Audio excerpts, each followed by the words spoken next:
I'm sorry to have to begin by disagreeing with His Grace.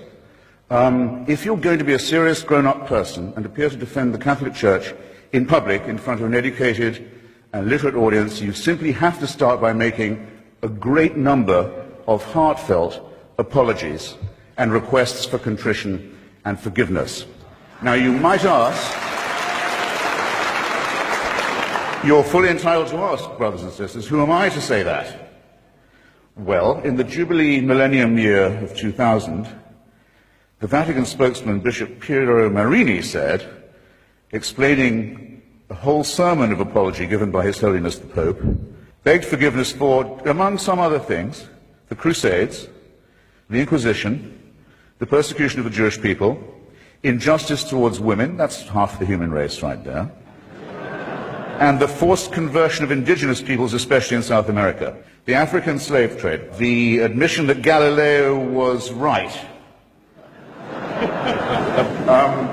and for silence during Hitler's final solution, or Shoah. And it doesn't end there. There are smaller but significant, equally significant, avowals of a very bad conscience. These have included regret for the rape and the torture of orphans and other children in church-run schools in almost every country on earth, from Ireland to Australia. And to say that this is the responsibility laid upon you by the horrific admission that you've already had to make is not accepting responsibility in any adult sense. There will come a time when the Church will issue apologies and explanations and half-baked appeals for forgiveness for things it's still doing.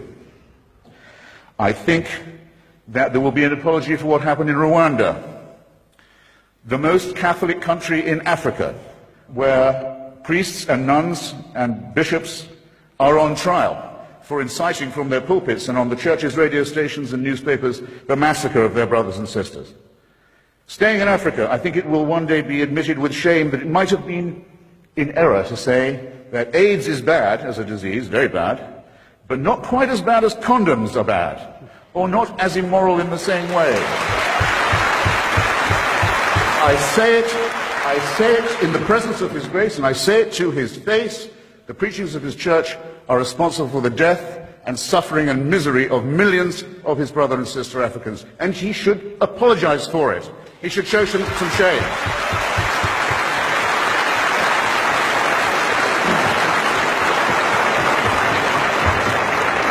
For condemning my friend Stephen Fry for his nature, for saying you couldn't be a member of our church, you're born in sin.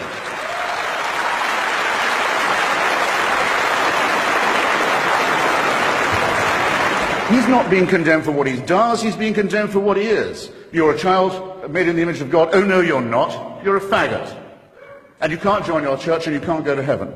This is disgraceful. It's inhuman. It's obscene. And it comes from a clutch of hysterical, sinister virgins who've already betrayed their charge in the children of their own church. For shame! For shame!